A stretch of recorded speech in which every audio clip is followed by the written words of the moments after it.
Assalamualaikum warahmatullahi wabarakatuh. Di sini saya Ria Piska Renggita, NPMB 1201388, akan mempresentasikan hasil PowerPoint saya mengenai implikasi dan paha Undang-Undang Cipta Kerja.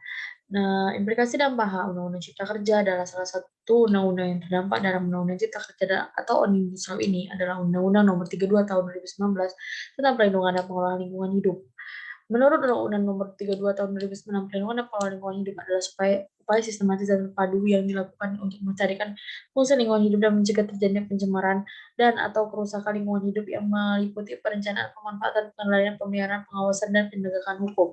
Masih dalam undang-undang ini, perlindungan dan pengelolaan lingkungan hidup dilaksanakan berdasarkan asas tanggung jawab negara, kelestarian dan keberlanjutan, keserasian dan keseimbangan, keterpaduan, manfaat, kehati-hatian, keadilan ekoregio, keanekaragaman hayati, partisipatif, kearifan lokal, tata pengelola pemerintahan yang baik, dan otonomi daerah.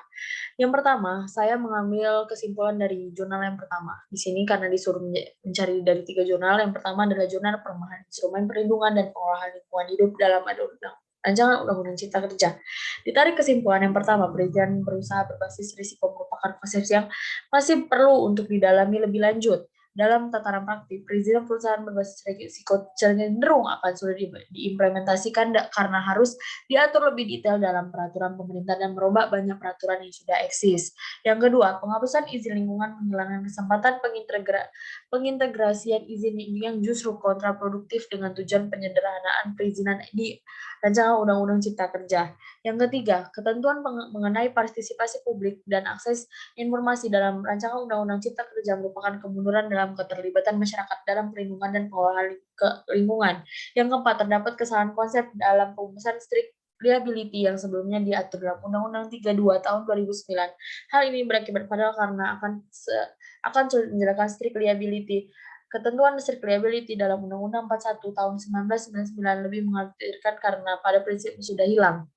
Yang kelima, pengawasan ketentuan pengecualian larangan membakar untuk menjalankan kearifan lokal berpotensi hanya untuk mengakibatkan banyak masyarakat peladang tradisional yang dipindah dan bahkan sangat dimungkinkan adanya perpindahan beban. Yang kedua, pada jurnal Jalan Mundur Komitmen Perlindungan dan Pengelolaan Lingkungan. Ditarik kesimpulan yang pertama, terjadi kemunduran dalam upaya memperketat perizinan lingkungan melalui kamuflase risk-based approach dan dihapusnya license approach serta dimungkinkan terjadi kesulitan implementasi karena parlementer yang masih tidak jelas. Yang kedua, terjadi kemunduran dalam pengintegrasian perizinan lingkungan melalui penghapusan izin lingkungan serta kemunduran akibat dihapusnya seluruh ketentuan mengenai Komisi Penelitian AMDAL yang berpotensi melemahkan upaya perlindungan dan pengelolaan lingkungan serta keterlibatan berbagai elemen masyarakat di dalamnya. Yang ketiga, terjadi kemunduran akibat semakin dibatasinya partisipasi masyarakat dan keterbukaan atau transparansi informasi secara komprehensif kepada publik. Ketiga, kesimpulan di atas menunjukkan bahwa Undang-Undang Cipta Kerja mencederai amanat pasal 33 Undang-Undang Dasar NKRI 1945 perihal perekonomian nasional yang diselenggarakan atas demokrasi ekonomi dengan prinsip kebersamaan, efisiensi, keadilan, berkelanjutan, wawasan lingkungan, kemandirian, serta dengan menjaga keseimbangan kemajuan dan kesatuan ekonomi nasional. Selain itu, Undang-Undang Cipta Kerja juga mencederai asas-asas dalam Undang-Undang Nomor 32 Tahun 2009 tentang Perlindungan dan Pengelolaan Lingkungan Hidup, utamanya asas kelestarian dan keberlanjutan, keadilan, dan partisipatif. Yang ketiga, jurnal perizinan lingkungan dalam Undang-Undang Cipta Kerja dan dampaknya terhadap kelestarian lingkungan.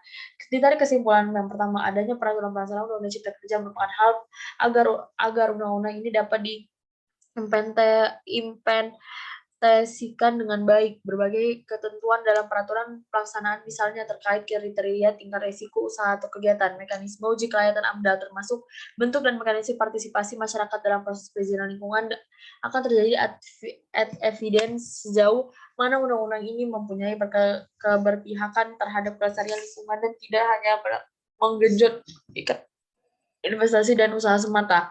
Yang kedua, penyederhanaan perizinan lingkungan dalam Undang-Undang Cipta Kerja dengan mengintegrasikan izin lingkungan ke perizinan usaha diharapkan dapat mempermudah investasi dan penciptaan lapangan kerja. Persyaratan dan kewajiban dalam persetujuan lingkungan tetap menjadi bagian dari muatan persyaratan dan kewajiban dalam perizinan berusaha yang ditertibkan kepada pelaku usaha. Sama izin usaha tidak dicabut, maka kegiatan dapat berjalan. Namun apabila terjadi pelanggaran misalnya tidak dilaksanakannya kewajiban yang ditetapkan dalam dokumen AMDAL atau UKL-UPL, maka yang terkena konsekuensi adalah izin utamanya yaitu perizinan berusaha.